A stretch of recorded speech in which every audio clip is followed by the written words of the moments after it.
Hi there, I'm Danny Flexen. Welcome to the latest edition of SecondsOut FLEXpectations.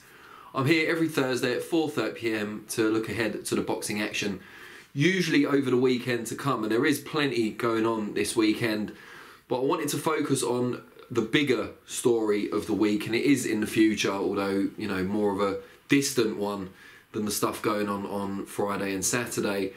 And that's Tyson Fury defending the WBC heavyweight title against fellow Brit Dillian Whyte.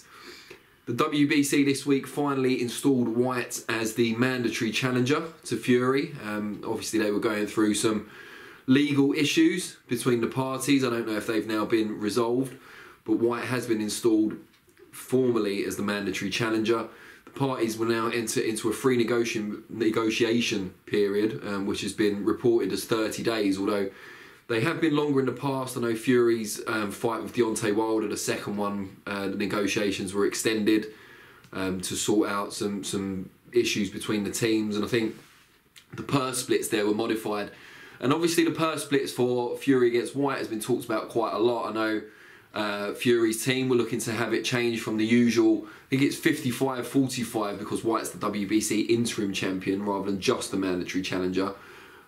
Where in that case it'd be 60-40, but I think they were looking to get it changed to something like 80-20 in Fury's favour, based on his commercial viability, drawing power, basically, compared to Whyte's.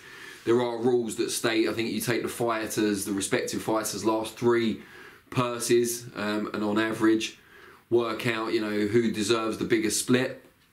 Not necessarily the most fair way of working things out, in my view. But we'll see what happens with the negotiation period, because if they come to a deal within that time, then purse bids won't need to be called, and we don't need to worry about a manufactured split or a split that's been decreed by the sanctioning body. They can work out the split between them themselves, and if everyone's happy with what they're getting paid, the split itself isn't necessarily the most important thing. For Whyte, it's a huge opportunity, because should he upset Fury, and it would be an upset for the bookies and I think for most boxing observers, he's then in a position to make serious money. You know, a rematch with Anthony Joshua, a defence against Deontay Wilder, a rematch with Fury, of course. You know, the world would be his oyster.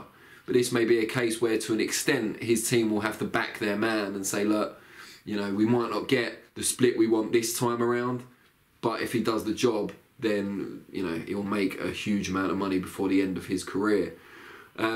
Fury, for his part, was obviously talking about an undisputed fight with Alexander Usyk. That now looks to move onto the back burner. We assume Anthony Joshua will now fight Usyk in their rematch in maybe April next year. But for Fury, he now has to readjust, get motivated again. He said previously the only fights he was interested in was Joshua or Usyk, but his team are entering into the negotiation period in apparent good faith. As Frank Warren said to me last week, no one's really got a problem with the Dillian Whyte fight. They just want to make sure that it's commercially viable, and I'm sure it will be, particularly if it takes place here in the UK, not here in my front room. So we'll see. Fury, unbeaten of course still, coming off that gripping trilogy with Deontay Wilder, facing someone with whom he's already engaged in a war of words on social media in Dillian Whyte, whose only defeats, of course, have come to Anthony Joshua early in both their careers, and that superb left uppercut from Alexander Povetkin, a shocking result that was avenged pretty swiftly, too swiftly I thought, until I actually saw the fight by Whyte against Alexander Povetkin. That was even with the delay after Povetkin was battling COVID. Whyte will go into this full of confidence. It's a fight he's always wanted. He's a fearless operator anyway. And he's certainly improved over the years, both under Mark Tibbs and now Xavier Miller. He's not just a crude brawler anymore. He knows how to get on his toes a little bit. He can use the jab very effectively. His body punching's still good. And he's gained a lot of kind of veteran moves as well. He knows how to wrestle around in the clinches, how to take a rest when he needs to, how to get away with stuff that the referee doesn't see. But he's going up against someone in Fury who knows all that and more. You know, Fury's no stranger to the dark arts, if you like, but also he's taller, he's longer, he's faster of hand, fleeter of foot, more experience, got a better wins on his resume. Debatable if he punches harder, I would say, and physical strength as well. Fury's extra weight and leverage because of the size and the long arms. I think Whyte's going to concede that as well. But Whyte is a big puncher, and when he gets someone hurt, he knows how to finish them. He might not be a consistent one-punch knockout artist, but he can certainly dig hard enough to get respect at the very top level. So Fury will need to be wary, but he's just come off a trilogy with the biggest puncher in the division, so I'm sure he knows what to do. And as I think it was Ben Davison was saying to one of my colleagues yesterday, if Fury decides to be aggressive in that fight and go on the front foot as he did in the last 2 fights with Wilder under Sugar Hill Stewart, it will make it a far more entertaining fight than if he stays on the back foot and decides to use the perimeter, move laterally and so on.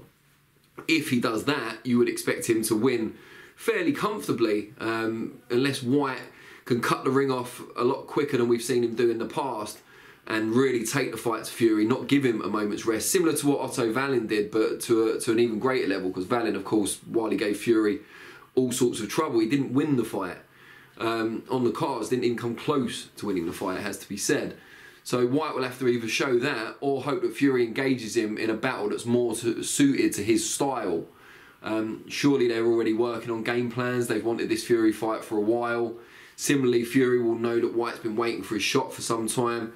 I think the main concern, I guess, for Fury is whether he's got the same sort of motivation or he can conjure a similar level of motivation for Whyte that he had for Joshua or Usyk. He's in a legacy building stage of his career now. He's already got those landmark wins over Klitschko out in Germany and Wilder out in the US. So he needs big things to motivate him now, and perhaps he can justify Whyte to himself as something that if he lapses even for a second, all the future kind of possibilities, his name going down in history in the way it wants it to, will all be wiped out. Whyte's the obstacle he needs to surmount to get to those kind of legacy forming contests against Joshua, Usyk and whoever else is coming through and becomes the next big heavyweight sensation. But we have seen Fury struggle with motivation in the past, albeit not for a number of years now.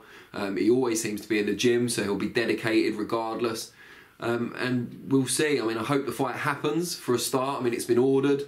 You would think Fury won't want to give up the belt, which helps with his leverage, although he is widely considered the #1 heavyweight in the world, with or without that famous green strap. But it's a fight that he can make a lot of money from, and one that he believes, and his team will believe, is a fairly easy night at the office.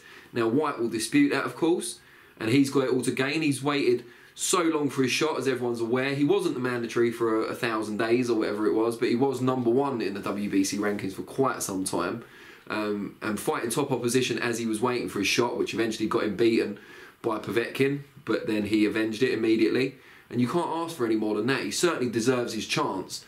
I just feel a little for him that after waiting all this time, he's going up against what could be considered a generational talent in Tyson Fury, not just because of the skills involved, but also the size and length, if you like, that go with it. That is a bit of a shame for Whyte, but I'm not going all out and saying he's going to lose the fight. We need to see what tactics and what approach and who he brings in for sparring. I think that will be vital. But in terms of the build-up and the actual fight itself, because Whyte you would think will bring it and force Fury into a bit of a shootout. If all that takes place, then it is an intriguing prospect for early next year, and one that I would very much like to see, one that I would pay to see, as it will undoubtedly be on pay-per-view both in the US and here. But yeah, very much looking forward to that. Don't want to discount what's happening this weekend. I just felt that was the bigger discussion topic for this week. But good luck to everyone fighting at the weekend. Conor Benn, Katie Taylor in big fights on Matchroom Show. Hennessy Sports have got one tomorrow night. Isaac Chamberlain in a good fight against Dylan Prasovic, and we're covering all of that. Of course, Pro Bellum have their debut show with 3 world titles at stake in Dubai, including Sonny Edwards and Paul Butler in world title action. So there's loads going on, so tune into those if you can. Just to say, the Pro Bellum show is on Free Sports now, which you can look up what channel numbers and stuff it is, but you won't have to pay for the show, and it starts quite early on our time because it's out in Dubai, which is pretty cool. So you can watch that. Obviously, Matchroom Show on DAZN, and the the Hennessy show is on Channel 5. The main card starts at 10:30 PM, but I think someone is streaming the undercard. It might just be on their own channels, I'm not sure, so that's worth looking at too. Really appreciate your time. Let me know what you think about Whyte versus Fury. Fury versus Whyte. Maybe in the future it'll be the other way around, you never know. Fury versus Whyte in the comments below, and I'll respond to some of them. I'll be back on Monday for Reflections, 4:30, where I'll be looking back on the weekend's action. And next week, Thursday, will be the next FLEXpectations. Same time. Thanks for watching, and I'll see you all soon. Cheers.